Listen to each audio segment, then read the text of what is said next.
সুতা কাটা সুতা কাটা সুতা কাটলে কাজ করতে মন চায় না। দেখেন আমি একটু চালাই, দেখেন কি হয়, সুতা কেটে গেছে। দেখতেই বললেন সুতা কেটে গেছে। আসুন সুতাটা আবার লাগিয়ে আবার দেখি সুতাটা কাটে কিনা। সুতাটা অবশ্যই চেঞ্জ করে নেবেন। আমি সুতাটা চেঞ্জ করে নিয়েছি। এত সুতা কাটলে তো কাজ করা সম্ভব না, অবশ্যই সমাধান করতে হবে। তো আগে দেখুন সুতাটা কাটে কিনা। সুতা লাগানোর সময় অবশ্যই ট্যাকআপ স্প্রিংটা চেক দিবেন, যে স্প্রিংটা অবশ্যই দেখবেন স্প্রিংটা খেলে কিনা, বরাবর খেলে কিনা। দেখতে পাচ্ছেন তো স্প্রিংটা বরাবর খেলে, তো সুতা কাটবে কেন? দেখেন এখনো চালালাম, সুতা কেটে গেল। দেখতে পাচ্ছেন সুতা আবার কেটে গেছে।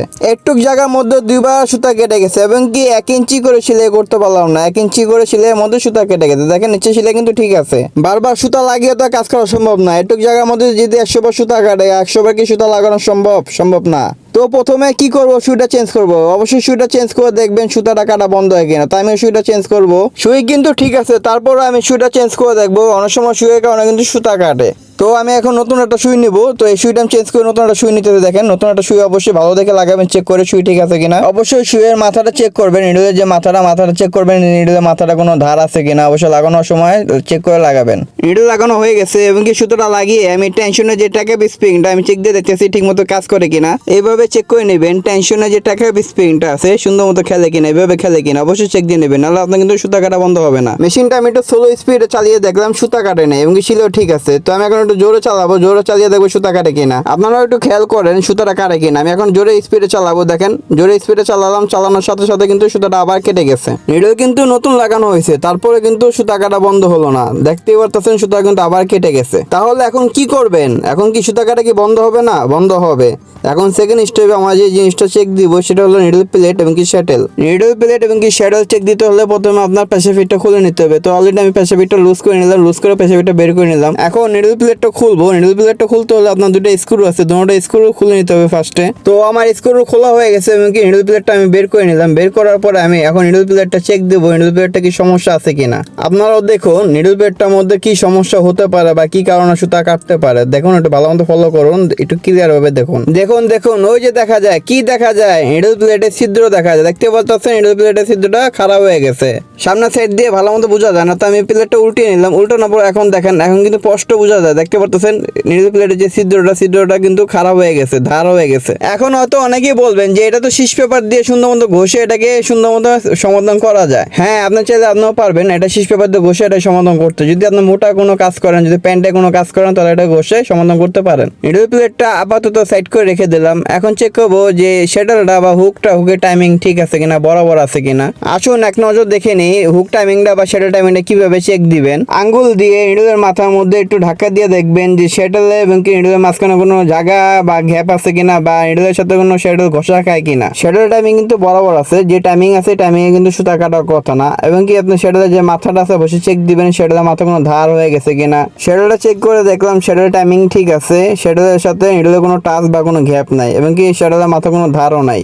আমি এখন একটা অলরেডি নতুন একটা নিডল প্লেট নিয়ে নিয়েছি সেম সাইজের। অবশ্যই সাইজটা কিন্তু সেম সাইজে নিয়ে নেবেন। আগে যে প্লেটের যে নাম্বারটা ছিল এই নাম্বারটা দেখে বরাবর নাম্বারটা নিয়ে নেবেন। দেখেন আগে কিন্তু 20 নাম্বার ছিল, এখন আমি কিন্তু 20 নাম্বারের প্লেটে নিয়েছি। নিডল প্লেট কিন্তু আগেরটাই সমাধান করে লাগানো যায়, কিন্তু ভিডিওটা বড় হয়ে যাবে, যার কারণে আমি নতুন নিডল প্লেট নিয়ে নিছি।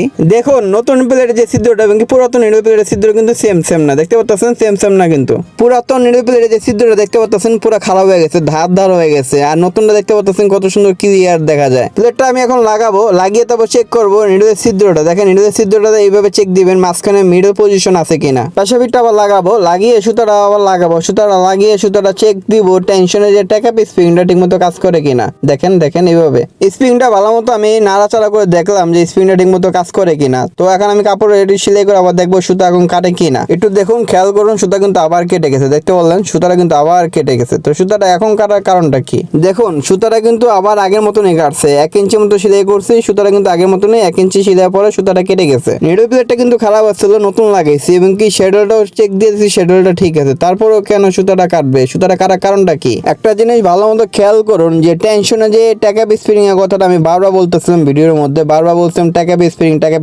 দেখুন আশা করি বুঝতে পারছেন যে টেনশনে যে স্প্রিংটা ট্যাকআপ স্প্রিংটা কিন্তু ঠিক নাই, স্প্রিংটা ঠিকমতো কাজ করে না। টেনশনটা আমি অলরেডি ঠিক করে নিছি। টেনশনে যে স্প্রিংটা কাজ করতো না আগে, তো আমি অলরেডি ঠিক করে নিছি, এখন সুন্দর কাজ করে টেনশনের স্প্রিংটা দেখেন। টেনশন পুশ মেরামত কিভাবে করতে হয় এই সম্পর্কে যদি ভিডিও চান আমার চ্যানেলে দেওয়া আছে, চাইলে দেখে নিতে পারেন। দেখুন টেনশনের যে স্প্রিংটা, ট্যাকআপ স্প্রিংটা, এটার মাপটা অনেকেই বরাবর জানে না, এটা কোন পজিশনে রাখলে বরাবর সিলাইটা হবে এবং সুতা কাটবে না।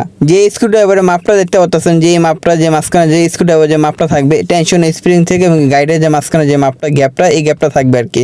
যাদের মেশিনের সম্পর্কে আইডিয়া কম তারা এইভাবে একটা স্ক্রুড্রাইভার সাহায্যে মাপটা রেখে দিতে পারেন। অবশ্যই আপনিও চেক দিবেন আপনার মেশিনে এই স্প্রিংটা আছে কিনা। যদি এই স্প্রিংটা না থাকে অবশ্যই স্প্রিংটা লাগিয়ে নেবেন। স্প্রিংটা কিভাবে চেঞ্জ করতে হয় বা কিভাবে লাগাতে হয় যদি না জানা থাকে অবশ্যই আমার চ্যানেলে ভিডিও আছে এই সম্পর্কে, চাইলে দেখে নিতে পারেন। মেশিনটা আবার স্পিডে চালিয়ে এখন দেখবো সুতাটা কাটে কিনা। তো দেখেন কাপড়টা কিন্তু বের হয়ে গেছে কিন্তু সুতাটা কিন্তু কাটে নাই, খালি জায়গায় কিন্তু সুতাটা কাটে নাই এখন দেখেন। কিন্তু নতুন একটা সমস্যা দেখা দিচ্ছে, দেখতে পাচ্ছেন সিলাই খারাপ হয়, সিলাই কিন্তু খারাপ হইতেছে।